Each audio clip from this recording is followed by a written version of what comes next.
So I'm gonna share this with you because this lady pointed some shit out to me this week, and it had me reflecting. But people tell me I have a totally different personality when I'm on stage versus when I'm off stage, and I guess I agree. But this one lady in particular, my friends came in town from LA. There was a whole LA roster of comedians and artists, and we did this little variety show that she normally does in Los Angeles called Sma's Variety Show. And it's with my good friend Gabe as well, who's an amazing actor. He's on like The Last of Us, and he's done all kinds of shit, Terminator, et cetera, et cetera. But we all came together to do this show. But here's the point I want to bring up to you. There was some lady, I don't know who the hell she is, but she came up to me afterwards. She was like, "You did amazing." She was like, "But you look so angry the rest of the time." Because I was like walking around like queuing up audio for different people. And I was like, what the fuck? I was like, do I have RBF? And then she just, I kept running into her afterwards. And she was just like, you got to smile. You got to smile. And I was just like, what? Am I an angry, detached person? Am I that different from my character on stage? But I guess there's a point in that. I don't know, man. I think. Well, and I think also, though, that your stage presence and persona, it's always going to be an exaggerated version of you. Right. I think, because I've seen guys like that, like in stand-up world, and I'm sure you have too. Yeah. Where like they're who they are on stage, and it's like a outgoing, boisterous type individual, and then quiet like. Like Hannibal Buress, bro. That dude is like, I hung out with him a couple times, and he's just fucking quiet. Right. It's probably because there's like a bunch of white dudes, but still. Yeah, I mean, it's a great point. Honestly, I think there's a lot of comparisons between musicians and comedians. Like, we all deal with the same type of environments, and I think we all have the same patterns. Yeah. Because some of you motherfuckers are dark. Oh. And so are my musician friends. Bro. Well, and like, it's the artist's mindset, dude. It's the places you go, the dark crevices. Yeah, but it's also like you got to earn your keep every day. Like you step on the stage and that's your moment to reset or potentially grasp at something that could become a bigger opportunity. And so you train up and you get ready for it. But you also, we bomb sometimes, right? Yeah. The shit doesn't always hit, doesn't always land. Yep. And so you have to be able to face a shit ton of rejection to get the W, Yeah. Well, it's like, and then you learn how to allocate your fucks properly because ultimately... You always got to have an eye on your fuck budget for sure. Yeah. You can't get hung up on you got a surplus of fucks, dog. Yeah, you got to have them, bro. Sometimes you got to get a loan of fucks. You got to have the You got to reallocate your fucks. The extendo clip of no fucks. But it's like, I think that's the thing with like performance and being a performer. Yeah. And the gallery's always going to have, and I've said this before with like Uncle Roy and Spice were here. Like, everything's going to have a comments. Yeah, they are great. They're super fun. Everything has a comment section now. Like, the whole world is a comment section. Yeah. Yeah, everybody has an opinion. That's changed, I think, a lot of the way that entertainment is consumed. And then it's also changed artists, right? Because we have this different perspective on fuck. Like, do you think that it's led to more pandering type stuff? I don't know if I'd say it's led to more pandering, but everybody has an opinion. Yeah. And they feel comfortable to share that shit behind a phone or a keyboard. See, and not everybody has that depth of experience. It's like, if I say some shit, it's like I've gone on stage 1,000 times and done tested these ideas out in front of people and gotten reaction, or in many cases not gotten reaction. And, so there's a, like you said, it's the same vibe where it's like the performers out there actually in the arena. Right. You're the critic on the sidelines saying some shit. We're in the arena. Right. Right. Bring your ass down here. Put a sword in your hand. Bro. Let's see what's popping. My name is Maximus Decimus Meridian.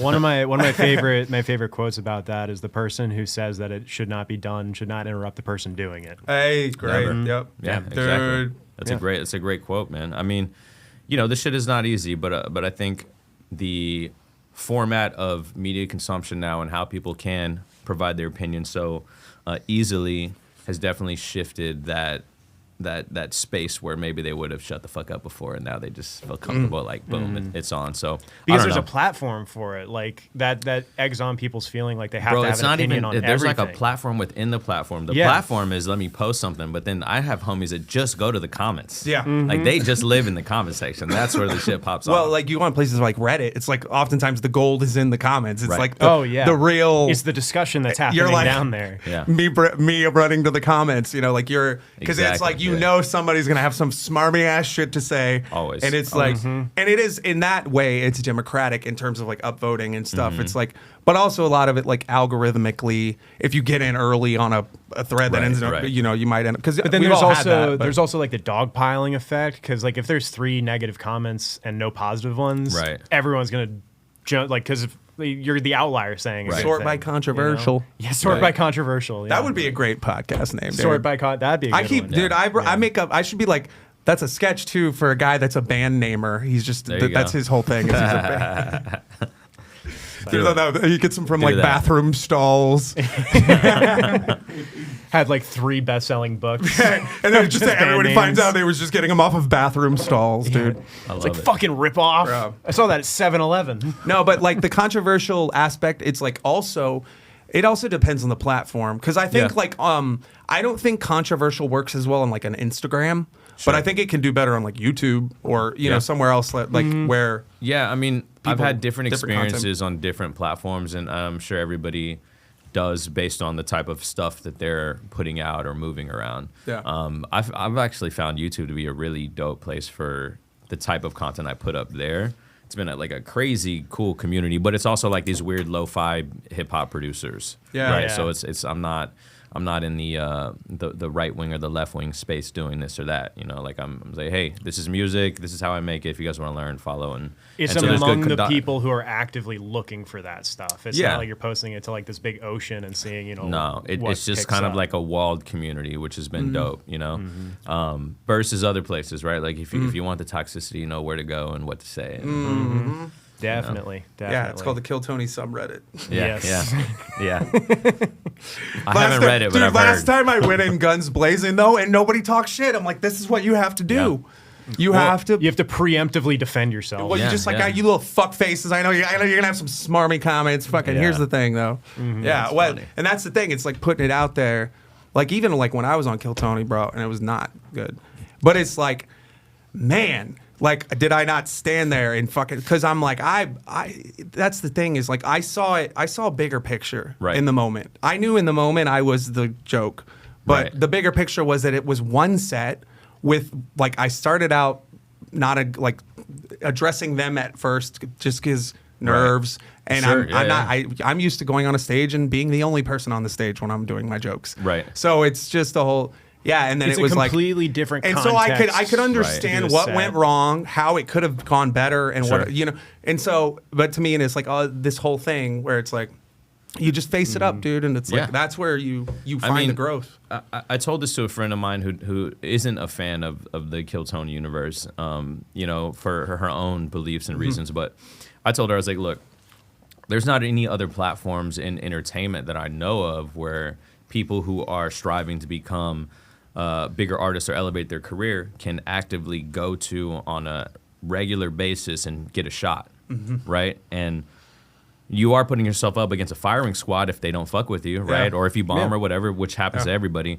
But again, I mean, I challenge anybody here, like, can you name another platform or another space that does that? And like Shark Tank doesn't count because that's like business ideas. Yeah, but it's like, the Shark Tank of the comedy world. Right. It's like, where can the artists go from 0 to 100 and get all these eyeballs on them? He's been the only one to offer that opportunity up, you know? So yeah, it's true, man. And it's like, it's interesting also, bro, how if you look at the trajectory of the show, when like Carlos and everything locked in and John, because I think John was there first and then and then Carlos and the guys we talked to Paul Deemer. He had been there and then he left and but when it all kind of locked in there, it feels like it's just took off and like just they found the right combination of, you know, players and like tone for the show. Because if you look back on like early Kill Tony stuff, because I haven't been a fan of it like its entire lifespan, but I have seen older shows, I've seen newer shows. There's a lot more like, genuine critique that's going on in the earlier shows, along with like roasting and, you know, fun jabbing and stuff. Of course, because that's just the nature of comedians. If I had any critique on the critique I got, it was that it was just it was just a circus at that point. It wasn't like, hey, I see you've been doing it a while, but hey, you like whatever.